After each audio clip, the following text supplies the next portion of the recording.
قرآنی صورتوں کی مختصر اردو تفسیر شہناز کیسر کے ساتھ اس رمضان صرف باب الایمان پر۔ السلام علیکم رحمۃ اللہ وبرکاتہ۔ چلیں انشاءاللہ اب ہم 21 آیت سے شروع کرتے ہیں کہ اے لوگوں اپنے رب کی عبادت کرو، اس رب کی عبادت کرو جس نے تمہیں اور تمہارے سے پہلے کے لوگوں کو پیدا کیا، یہی تمہارا بچاؤ ہے، جس نے تمہارے لیے زمین کو فرش اور آسمان کو چھت بنایا، آسمان سے ہر چیز اتاری تمہارے لیے، پھل دیے، تمہیں روزی دی، یعنی اللہ تعالیٰ نے رزق کا پورا مکمل وعدہ کیا ہوا ہے۔ اور اسی لیے اللہ تعالیٰ کہتا ہے کہ مجھے بہت جگہ پہ یہ سننے میں آتا ہے کہ مجھے حیرت ہے کہ تو رزق کے چکر میں پھرتا ہے، جبکہ رزق کا وعدہ میں نے کیا ہے، جنت کا وعدہ میں نے نہیں کیا۔ جنت تجھے خود ہی کما کر آنی ہے، لیکن عام طور پہ ہم پوری دنیا میں یہی دیکھتے ہیں کہ ہم رزق کے لیے مارو مار پھر رہے ہوتے ہیں۔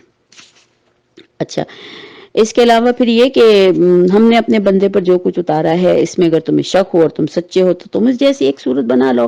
آپ صلی اللہ علیہ وسلم کے زمانے میں اس بات کا بڑا ہنگامہ تھا کہ آپ صلی اللہ علیہ وسلم اللہ معاف کرے، نعوذ باللہ من ذالک، کہ ساحر ہیں، کاہن ہیں، جادوگر ہیں، اور کوئی آپ کے پاس آ کر یہ لکھوا دیتا ہے اور یہ قرآن اللہ کا کلام نہیں ہے، کیونکہ ان کو اس بات پہ بڑا دکھ تھا، اس بات کا، بنی اسرائیل کے لوگوں کو، کہ یہ کیسے ممکن ہے، کیونکہ آپ صلی اللہ علیہ وسلم ماشاءاللہ عزت کے رتبے کے اعتبار سے تو قریش کے بہت اعلیٰ ترین خاندان سے تھے، لیکن چونکہ یتیم تھے اور ماں باپ کا انتقال ہو چکا تھا تو اس لیے معاشی طور پر ذرا کمزور تھے، تو وہ یہ کہتے تھے کہ ان کا خیال یہ تھا کہ بھائی سب سے پہلے تو ان کا اس بات پہ ہی ایک اعتراض تھا کہ کسی بشر پہ کیسے یہ کلام نازل ہو سکتا ہے، جبکہ ان کو بار بار یہ بات یاد دلائی گئی کہ اس سے پہلے موسیٰ بھی بشر تھے، عیسیٰ بھی بشر تھے، نوح بھی بشر تھے، تو سب کچھ بشر پہ ہی تو آیا ہے۔ بشر سے تو ہٹ کے ہمارے درمیان اگر ہمارے لیے، انسانوں کے لیے اللہ کوئی چیز بھیجنا چاہے گا تو کیسے ممکن ہے کسی فرشتے کو بھیج دے گا؟ فرشتہ تو بس ایک ہی وقت آئے گا جب ہماری موت کا وقت مقرر ہے، اسی وقت آئے گا فرشتہ، اس سے پہلے تو فرشتہ نہیں آ سکتا۔ فرشتہ آنے کے بعد تو معاملہ ختم ہو جاتا ہے۔ تو لہٰذا اللہ تعالیٰ یہ بات کہتا ہے کہ میں نے تو انسان کے لیے انسان ہی کو بھیجا ہے۔ پہلا تو ان کا یہی سب سے بڑا مسئلہ تھا۔ پھر وہ یہ کہتے تھے کہ یہ کیسے ممکن ہے کہ یہ تو پڑھے لکھے ہیں نہیں، کیونکہ آپ صلی اللہ علیہ وسلم امی تھے، تو یہ، لیکن ان ساری چیزوں کے باوجود سب سے بڑی بات خیال رکھنے والی ہے کہ ہم اللہ کے کسی فیصلے پہ کیسے کوئی بات کر سکتے ہیں؟ اللہ کی مرضی، اللہ جسے چاہے نواز دے۔ آپ صلی اللہ علیہ وسلم کو کیا، دوسرے تمام انبیاء کو بھی اللہ نے ہی چوز کیا تھا نا۔ تو لیکن یہ کہ بہرحال انسان کی ایک عقل ہے نا، تو اللہ تعالیٰ وہی کہتا ہے کہ اگر یہ ہے کہ یہ محمد صلی اللہ علیہ وسلم نے خود لکھا ہے تو ٹھیک ہے، تم ایک صورت اب تم بھی لکھ لاؤ، کیونکہ شاعری کے لیے اور فصاحت اور بلاغت میں وہ لوگ اعلیٰ ترین درجے پر تھے۔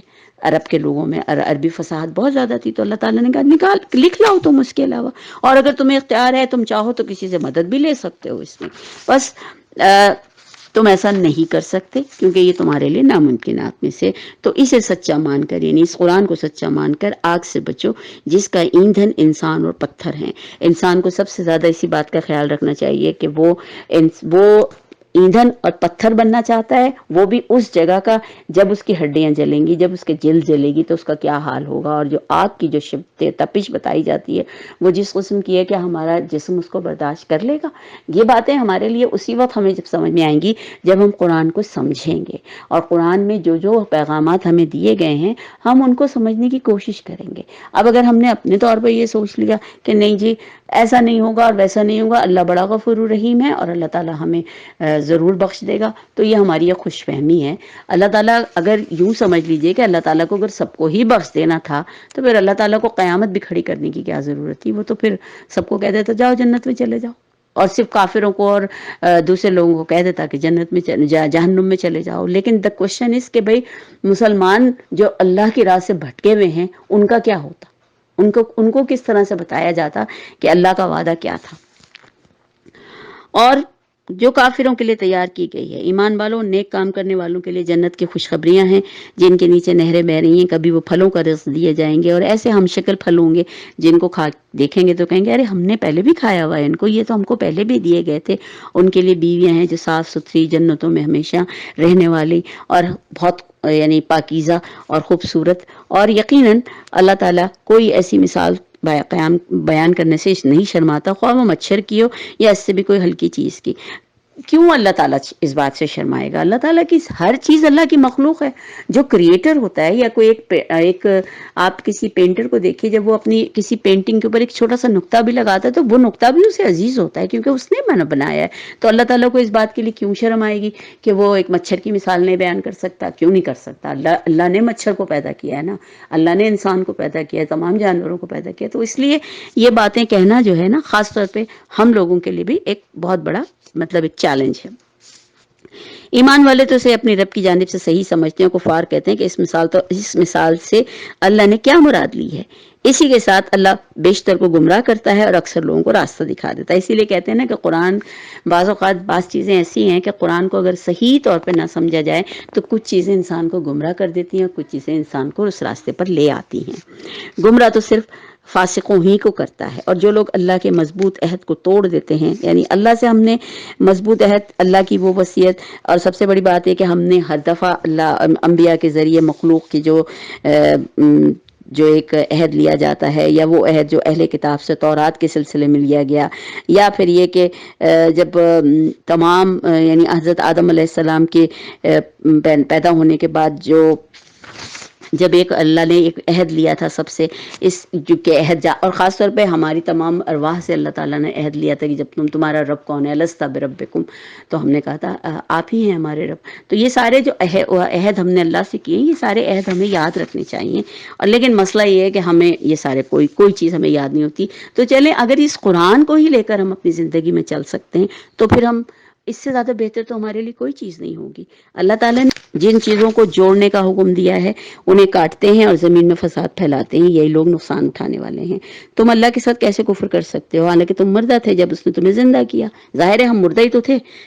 ہم دنیا میں آنے سے پہلے ایک روح کی شکل میں تھے، اور روح کی شکل کیا تھی؟ وہ تو اللہ کے پاس تھی. جب ہم ماں کے پیٹ میں آئے، جب تک ہمیں جان نہیں پڑی، جب تک تو ہم مردہ ہی تھے نا.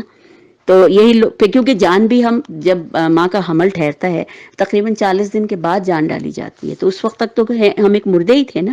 پھر اس نے تمہیں زندہ کیا تو پھر وہ تمہیں مار ڈالے گا، پھر زندہ کرے گا، پھر تم اسی کی طرف لوٹائے جاؤ گے. اور اللہ جس نے تمہارے لیے زمین کی تمام چیزوں کو پیدا کیا ہے اور پھر آسمان کی طرف قصد کیا. سب سے پہلے اللہ تعالیٰ نے زمین اور اس کی تمام چیزوں کو پیدا کیا، پھر اس نے آسمان کو بنانے کا ارادہ کیا. یہ اس کی طرف کہا جاتا ہے کہ یہ بھی سمجھیں اللہ کی ایک بہت بڑی صفتوں میں سے ہے کہ اللہ تعالیٰ کا آسمانوں کے اوپر یا عرش کے اوپر رہنا. بہرحال یہ کس شکل میں ہے یہ تو ہمیں نہیں پتا، کیونکہ ظاہر قرآن اس کے زیادہ تفصیلات نہیں بتاتا.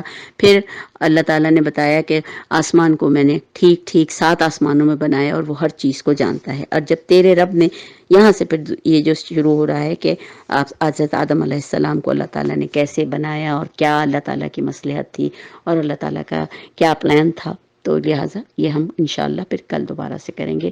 تو آج ہماری کل آیتیں ہو گئی ہیں 1 سے لے کے 29 تک.